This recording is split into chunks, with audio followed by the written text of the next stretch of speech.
suppose. This is just an update video. And an update video with some tea. Tea from my Tweety bird.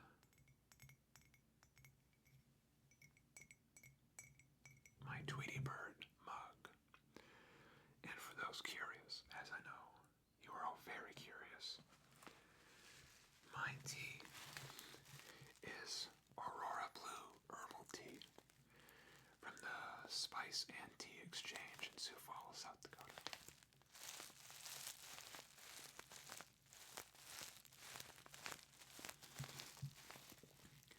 Experience a smooth, refreshing tea unlike anything else. This fusion of citrus, ginger, and beautiful butterfly pea flowers steeps to the color spectrum of the Aurora Borealis. Very nice. And it does include organic lemongrass, organic ginger root, lemon peel, orange peel, butterfly pea flower, natural passion fruit flavor, lemon myrtle, essential oil of lemon, and lime oil. And there's no caffeine, just how I like it. Caffeine gives me headaches. Drug-free since '93. Yo, I don't know. But, I had my last video several months ago where I said I hate YouTube, because I do. Because, I guess we'll see if these videos even are allowed to stay on.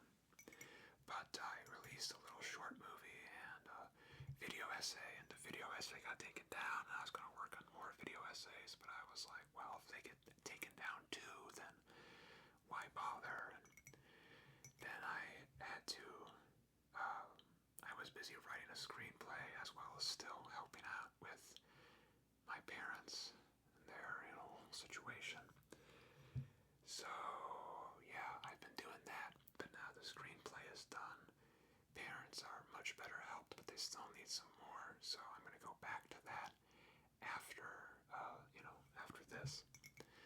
Basically, I just wanted to make a few videos right here to let you know that I still exist, that I am still here. I haven't forgotten, about you guys, and I still care about, each and every one of you. I'm very honored that, that many of you are actually watching my videos or subscribing to me, just keeping up with me in general, and I just want to make sure that, you get the attention you can, as much attention as I can give, I suppose, at the moment.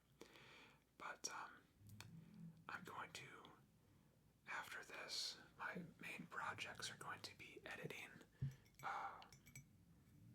my forthcoming book, Please Feel Bad, I'm Alive, because I'm one of those self-published snobs. So I'm going to go back to editing. Motorcycle guy again, my god. I can't escape these people, can I? I'm going to go back to editing, and you probably can't even hear it on the mic, and I'm just freaking out, and someone's just like, God, why is that weird guy in the hat just freaking out, looking out the window constantly? Yeah, back to the format of me losing my mind and getting sidetracked constantly. But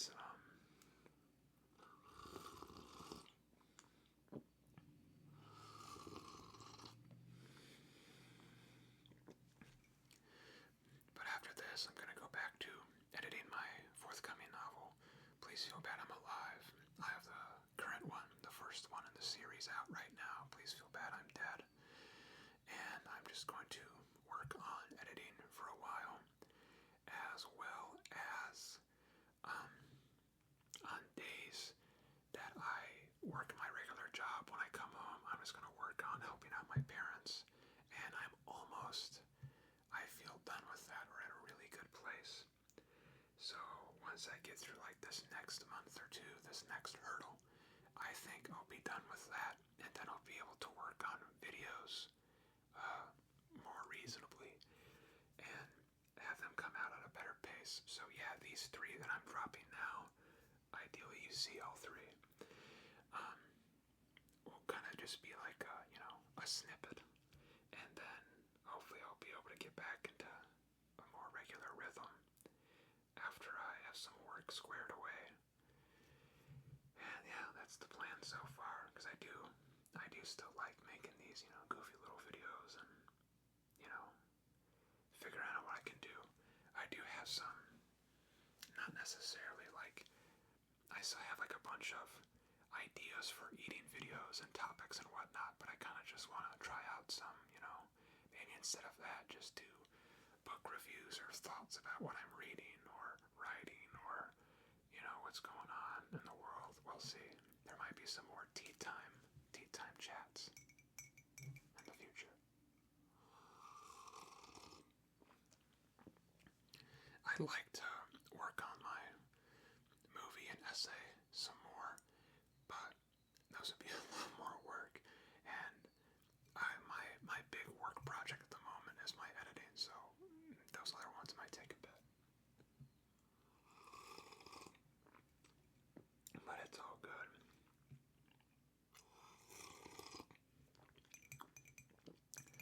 So I like to take some time, I guess, to talk about my script that I wrote. I moved away from writing scripts to try to, submit to agents or producers or competitions and whatnot to, write books instead, just as like a change of pace. And I wanted to break in a different way. And good old W. Price actually gave me a good script idea about how, like, from a historical perspective, cowboys, the quintessential American myth, and samurai, the quintessential Japanese myth, actually existed at the exact same time, or 20 years or so towards the end, around the same time. So feasibly they could have met in real life and interacted in real life. So that's what the script is about. A cowboy and a samurai team up to fight the bad guys. And, usually I write kind of fluffy, experimental, random, bizarre stuff. And this is like the most mainstream, most, crowd-pleasing, marketable idea that I've ever, been given. And it just kind of hit me as like, wow, usually I don't like that kind of stuff, like, that stuff just kind of bores me. I like the weird, bizarre, experimental stuff. But this actually did pique my interest, so I'm like, I could feasibly write that and give it a shot. And you know what, why not? And out of anything I've ever written, this 100% is the most marketable thing. So yeah, I'll give it a shot, I'll give it a chance. And I did, I wrote the whole thing, edited it. She actually, W. Price, actually has a master's in editing and publishing and all that, so she did a very nice proof for me, and I made a lot of great edits and great changes, and yeah, it's magnificent now. I really enjoyed it. I'm very thankful for her help if she's watching. And yeah, I submitted it to one competition already, just the screencraft competition. And usually the competitions start at the beginning of the year, so I'll submit to the Nickel Fellowship and the Austin Film Festival in December and January. And I'm not gonna like super pursue this. I'm just gonna because it's kind of a very sad, self-defeating circle of trying to contact agents and producers and do that whole song and dance. It's not very fun. So I'm just gonna submit to some competitions, just those three, because otherwise it's just gonna be me throwing away my money. But just, those main three competitions, just submit. Whatever I get back, I get back. Whatever I don't, who cares? And I'm just gonna shelve it and, have it to have it. Who cares? I enjoyed writing it. But I can't tell you too much because I'd give it away. Spoiler alert, Other than that, I've had a lot of Legos to sort through, a lot of childhood toys and clothes and stuff that no one ever got rid of or organized to sort through, so that's very fun, very time consuming. I got the last box of Legos though, so I'm excited to finally be done with them. But it's almost made me want to get get like the adult Legos, because they have those now. They have like a Lego set specifically geared toward adults, and they're like, architectural designs, or they're like they have this like historic building, like street, where each set is like a $500 set, and it's like a giant like apartment building or a museum or a jazz club or really cool stuff actually. And all the designs are really finely detailed and modeled, and it's pretty intense. The one I'm really thinking about getting, not right now, but when I move into a house, because I don't want to have another box to move back and forth. Because in addition to them being really expensive, these adult Lego sets are also like thousands of pieces. But there's a Lego Higemi Castle, which is if you don't know what that is, which who would? It's like an ancient Japanese feudal castle, so it has that pagoda design. It has the slanted walls coming at it. It's not like a European castle that has like a straight up wall, but Japanese castles always had slanted walls, so that it was better for like the landscape they had, as well as it was better for defense, because people had a hard time like scaling the walls, and you could just camp out on top and shoot down at your enemies. And I just think that not to sound like a complete weeb, but I think the Japanese had just the coolest architecture, and that East Asian countries in general have the coolest architecture. I'm just a fan. I really like, or am interested in that whole period of history, the shogunates and the Sengoku Jidai, or however it is, that how many 100-year period of war and civil war and everyone fighting to become the king, to become on top. I'm a real big fan of that game, Total War Shogun. There's Shogun 1 and Shogun 2.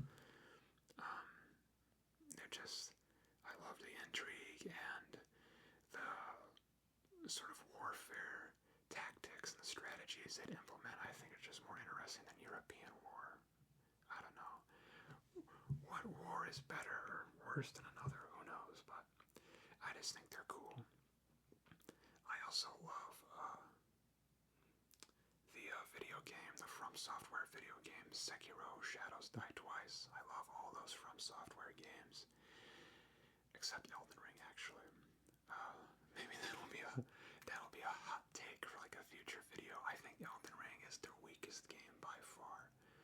I like Dark Souls 2 better than I like Elden Ring. Anyway, where was I? Oh yeah, Sekiro is really cool. And there's a huge castle, in the center of that game. And it's kind of like this castle, and it's like, the Sekiro castle. I just think they're neat. And, make fun of me all you want, and people will. But I like what I like, and I want to have a Lego castle, a Lego feudal Japanese castle someday. Just not today, because my apartment is full of other Legos.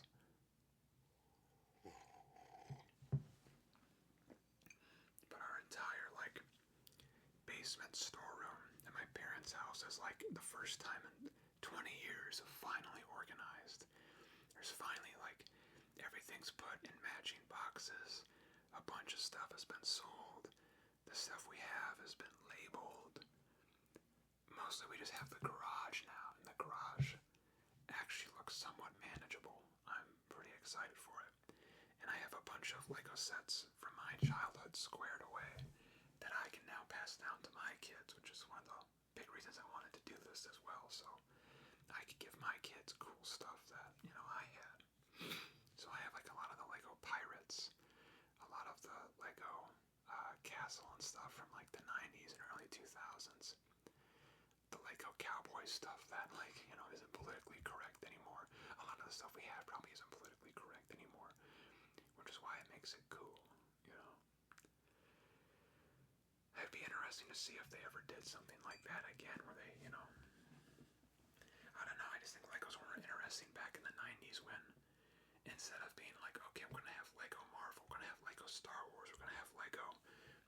insert whatever intellectual property you want to have. It was like, we're going to have our own Lego designs.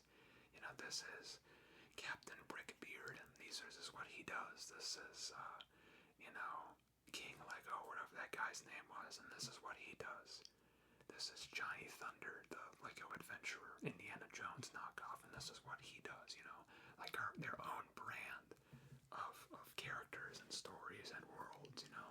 I just thought it was vastly, you know, superior, way more interesting than, you know, just copying whatever's popular, like, you know, in TV and movies nowadays. And yes, I probably sound like a total hipster loser sipping herbal tea out of my Tweety Bird mug, talking about the fundamentals of Lego design, but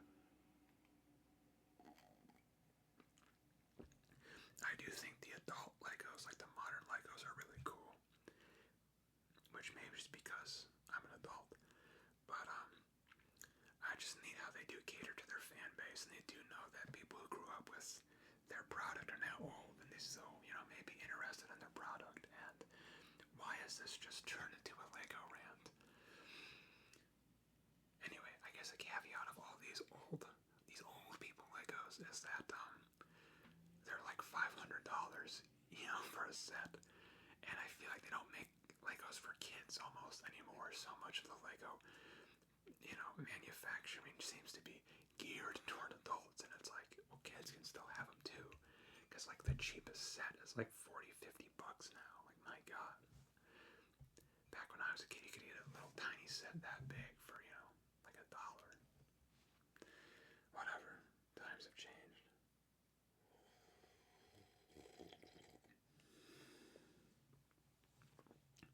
God, can you hear my?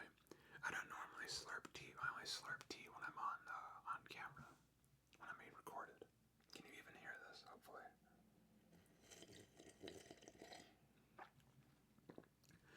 Like I said, I haven't done this for a while, and I probably won't do it for a while again. But such is life. Yeah, that's really it for my update. I hope you are all doing well. If you're not doing well, I'm sorry. That really does suck. Drop me a line in the comments to, you know, let me know how you're doing. You can tell me what you want from me in terms of video ideas, but I can't promise anything because, like I said, I'm going on like another break after this. This is just my pop-up surprise, you know, video time. Other than that, I do have some ideas from when I eventually do get done with my parent stuff and get back into doing these, and I want to, you know, talk about, you know, say like a read out of a comic book, or talk about other books I've read or am reading, or, yeah, it should be fun. Well, I'll finish off my tea here.